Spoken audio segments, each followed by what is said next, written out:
এটা মাহ আপোনাৰ ক্ষেত্ৰত কৰ্মস্থলৰ উন্নতি, ব্যৱসায় বাণিজ্য ভাল হ'ব, ছাত্ৰ ছাত্ৰীসকলৰ পঢ়া শুনাৰ দিশটো ভাল হ'ব, স্বাস্থ্যৰ ক্ষেত্ৰত আপোনাৰ ভাল হ'ব। নমস্কাৰ। 12টা ৰাশিৰ ভিতৰত শেষৰ ৰাশিটো হ'ল মীন ৰাশি, আৰু এই মীন ৰাশিতে সূৰ্যদেৱৰ গোচৰ হ'ব। অৰ্থাৎ দিকমঞ্চাং অনুসৰি অহা 15 তাৰিখে ৰাতি 1:05 সূৰ্যদেৱ মীন ৰাশিত প্ৰৱেশ কৰিব। বৰ্তমান সূৰ্যদেৱ আছে কুম্ভ ৰাশিত, আৰু বছৰটো শেষৰটো ৰাশিত আহি উপস্থিত হ'ব। অৰ্থাৎ মীন ৰাশি হ'ল বৃহস্পতিৰ ৰাশি, অৰ্থাৎ গুৰু বৃহস্পতিৰ দ্বিতীয়টো ৰাশি। প্ৰথমটো হ'ল ধনু ৰাশি, দ্বিতীয়টো হ'ল মীন ৰাশি। এই মীন ৰাশিত যেতিয়া বৃহস্পতি ৰাশি সূৰ্যদেৱৰ মিত্ৰ গ্ৰহ, অৰ্থাৎ এই ৰাশিত যোৱাৰ লগে লগে সূৰ্যদেৱে 12 ৰাশিৰ ওপৰত কম বেছি পৰিমাণে প্ৰভাৱ পেলাব। আৰু 12 ৰাশিৰ যি প্ৰভাৱ পেলায় তাৰ ভিতৰত পজিটিভ কোনকেইটা ৰাশিৰ কাৰণে হ'ব তাকে আপোনালোকৰ সন্মুখত মই জনাবলৈ বিচাৰিছোঁ।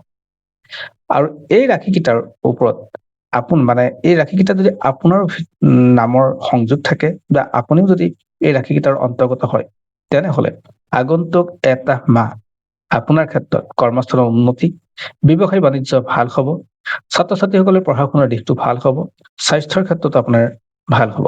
এনেকুৱা বিভিন্ন ধৰণৰ পজিটিভ ক্ষেত্ৰত আপোনাক প্ৰভাৱ পেলাব। সেয়েহে এই 12টা ৰাশিৰ ভিতৰত এই যি 4টা ৰাশিৰ নাম কম, এই 4টা ৰাশি আপুনি কি কি জানিব পাৰিলে বিভিন্ন জনলৈ শ্বেয়াৰ কৰি দিব আৰু কমেণ্টত জয় সূৰ্যদেৱ লিখিব। বন্ধুসকল, প্ৰথম ৰাশিটো হ'ল বৃষ ৰাশি। বৃষ ৰাশি যদি আপুনি যদি বৃষ ৰাশিৰ ব্যক্তি হয়, তেনেহ'লে এই সময়ছোৱাত আপোনাৰ কাৰণে ভাল সময়। কাৰণ বৃষ ৰাশিৰ ব্যক্তিসকলৰ কাৰণে লাভৰ হাউচত সূৰ্যদেৱৰ প্ৰৱেশ। লাভ বুলি ক'লে প্ৰথম কথাটো লাভ হ'বই। দ্বিতীয়তে, সেই স্থানত আপোনাৰ মনৰ আশা পূৰ হ'ব। আপোনাৰ ঘৰ, বাৰী, মাটি, যিসকল বস্তু, যিবিলাক বস্তুত আপোনাৰ ইমান দিনে ক'ৰবাত নহয় সমস্যা হৈ আছিল, সেইবিলাক দূৰ হ'ব। ধন সম্পত্তিৰ বৃদ্ধি হ'ব। ঠিক তেনেকে আপোনাৰ দীৰ্ঘম্যাদী যিবিলাক লক্ষ্য আছে, সেই লক্ষ্যবিলাক উপনীত হোৱাৰ সুযোগ পাব। আপোনাৰ চাকৰিটোত প্ৰমোচনৰ হোৱাৰ যোগ থাকে, অৰ্থাৎ আপোনাৰ ক্ষেত্ৰত সেই দিশৰ পৰা লাভৱান হয়। সমান্তৰালকে যিসকলৰ প্ৰেম ভালপোৱা এতিয়াও বিবাহলৈ ৰূপান্তৰিত হোৱা নাই, তেওঁলোকৰ কাৰণে সেয়া ভাল এটা স্থান। গতিকে সূৰ্যদেৱৰ ৰাশি পৰিৱৰ্তনে যিসকলৰ বৃষ ৰাশি আছে তেওঁলোকৰ ক্ষেত্ৰত পজিটিভ বাৰ্তা দিব, আৰু তেওঁলোকৰ ক্ষেত্ৰত মনৰ যি ইচ্ছা বা আজিলৈকে ভবা কামবিলাক যেতিয়া হোৱা নাছিলে, সেই কামবিলাক হোৱাৰো সুযোগ পাব। দ্বিতীয় ৰাশি হ'ল মিথুন ৰাশি। যদি আপুনি মিথুন ৰাশিৰ ব্যক্তি হয়, আপোনাৰ কৰ্মস্থানৰ লগত যুঁজি থকা যি সমস্যা আছিলে, সেই সমস্যাবিলাক দূৰ হ'ব। অৰ্থাৎ কৰ্মস্থানত আপোনাৰ ওপৰ মহলৰ লগত হওক বা বন্ধুবৰ্গৰ লগত হওক, কলিগৰ লগত যি সমস্যা আছিলে, সেইবিলাক দূৰ হ'ব। সমান্তৰালকে মান সন্মান বৃদ্ধি পাব। নিজৰ দমত কাম কৰিবলৈ আৰম্ভ কৰিব পাৰিব। আপোনাৰ ক্ষেত্ৰত লাভ হ'ব কৰ্মস্থান বিশেষকৈ। আপোনাৰ ঠিক তেনেকে যিবিলাক কাম এতিয়াও পেণ্ডিং হৈ আছে, সেই কামবিলাকত ক'ৰবাত নহয় ক'ৰবাত এটা আঁত পাব। উপাৰ্জন বৃদ্ধি হ'ব। ব্যৱসায় বাণিজ্য যিসকলে কৰি আছে তেওঁলোকৰ কাৰণে পজিটিভ হ'ব। ইয়াৰ পিছৰ ৰাশিটো হ'ল কৰ্কট ৰাশি। যদি আপুনি কৰ্কট ৰাশিৰ ব্যক্তি হয়, আপোনাৰ ক্ষেত্ৰত লাভ হ'ব। ইমান দিনে যদি আপোনাৰ কোনো এটা কাম হোৱা নাছিলে, সেয়াও হ'ব। আৰু সমান্তৰালকে আপোনাৰ হায়াৰ ষ্টাডিৰ ক্ষেত্ৰত লাভ হ'ব। যাত্ৰা পথ ভাল হ'ব। আপুনি ক'ৰবাত যদি ফুৰিবলৈ যাম বুলি ভাবিছে, সেই যাত্ৰা ভাল হ'ব। আপোনাৰ কাৰণে সেই দিশত পজিটিভ হ'ব। সমান্তৰালকে পিতৃ স্বাস্থ্য ভাল হ'ব।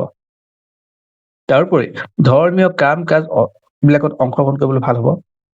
আৰু আটাইতকৈ ভাল হ'ব যে আজি তাৰিখলৈকে আপুনি যদি ভাবি আছে, মোৰ কপালত কোনো একোৱে নাই, মানে কোনো বস্তুৱে নাই মোৰ কপালত, কিন্তু সেই কপাল অৰ্থাৎ ভাগ্য আপোনাৰ ধিয়াবলগীয়া নহয়।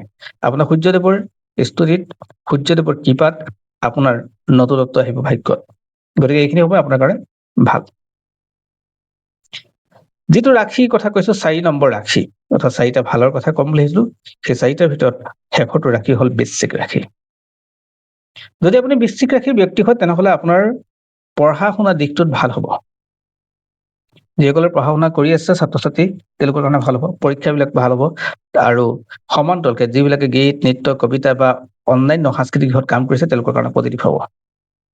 এই সময়খিনি তেওঁলোকে নতুন চিন্তাৰে আগবাঢ়িব পাৰিব। যিসকলে এতিয়া বৌদ্ধিক জগতত কাম কৰি আছে, বুদ্ধি খটাই কাম কৰি আছে, তেওঁলোকৰ কাৰণে ভাল হ'ব। তেওঁলোকে লাভ পাব। আৰু সমান্তৰালকে সন্তান প্ৰাপ্তিৰ ক্ষেত্ৰত যিসকলৰ বাধা হৈ আছে সেইসকলৰ ভাল হ'ব। সন্তান প্ৰাপ্তিৰ ক্ষেত্ৰত আৰু আপোনাৰ সন্তানৰ লগত যদি কোনো অমিল আছিলে, এতিয়া আপোনাৰ মিল হোৱাৰ যোগ সৃষ্টি হ'ব।